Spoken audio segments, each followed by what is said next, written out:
Hey guys, it's me again. Okay, so in the spirit of wow, this is something that I saw. It's not from today, but I wanted to make sure I shared it with everybody because, in the spirit of just going, wow, what? I thought this kind of pointed out a couple good points, so I wanted to go ahead and share it. So here we go.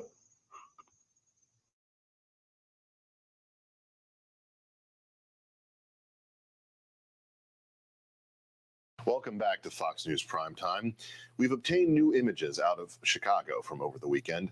Please be advised, some may find what we're about to show you graphic.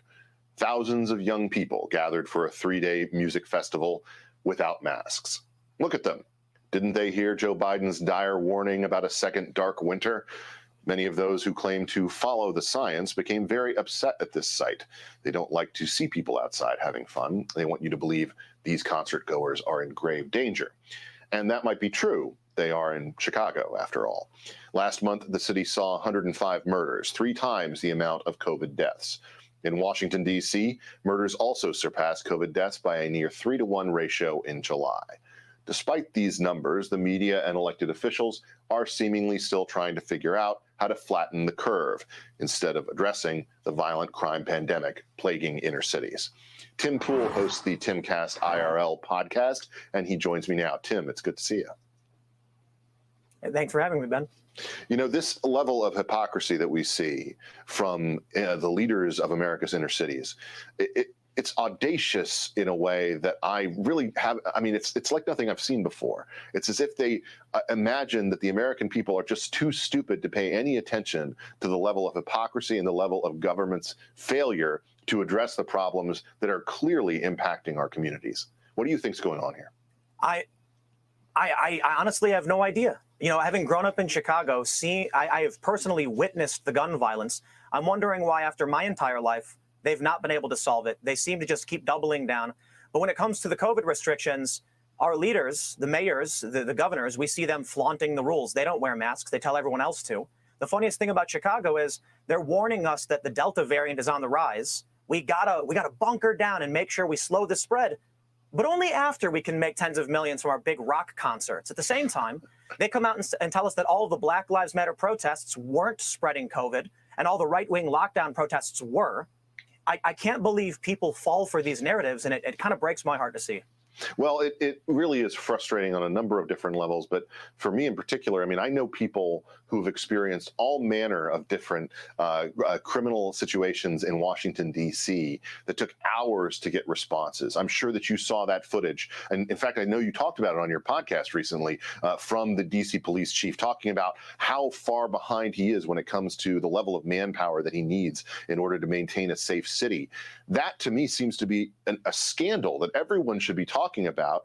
And instead, we're just debating about whether you need to wear a mask and what the penalties should be if you don't. It's a perfect scapegoat. It's a perfect excuse, a perfect distraction.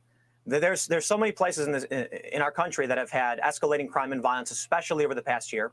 We've had untold riots and violence and political terror on small businesses. And then as soon as the bad news comes that could negatively impact their political world, the Democratic Party, all of a sudden they got to shift everything back to the argument about the pandemic. And they've got allies in media who allow them to do it. They don't challenge them on these things very often, if at all. And often they translate on their behalf and explain what they're really doing and why.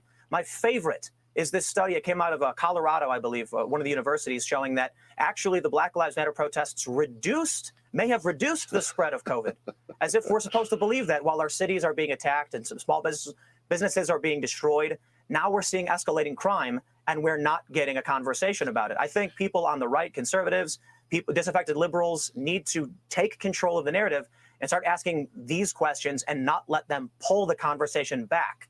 We've got a vaccine.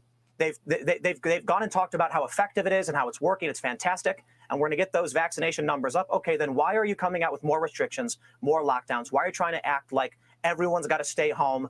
Meanwhile, you get to do whatever you want.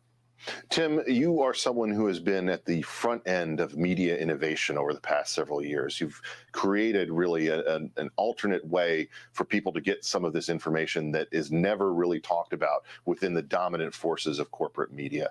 It seems to me that you and people like you have a critical role in shifting this conversation to what really matters. What are some of the ways that people who may not have your platform, but who want to try to shift that narrative, as you say, how can they get involved? How can they share information that cuts across and actually highlights the things that matter, as opposed to going on with this corporate narrative? Well, it's hard because we've got the issue of big tech censorship. We see cancel culture that many on the left deny, but they're regular people with small accounts trying to express themselves. They'll say something like learn to code and get banned on Twitter. But I really do think you need a critical mass of people stepping up and expressing themselves. And I understand it's very difficult. You know, for people who have families and children, they're trying to just get through this to make sure their kids will have a better future, will be able to have food to eat and have a job to support their families. But I really do believe that if everybody who opposed, the wokeness, the hypocrisy from our leaders, if they did speak up and they were brave, then I think we would see a dramatic and immediate change. You have to go out and make that stand, though, take that risk in order to shift the narrative. Tim, thanks for joining me. Up next. Hey, Sean Hannity here.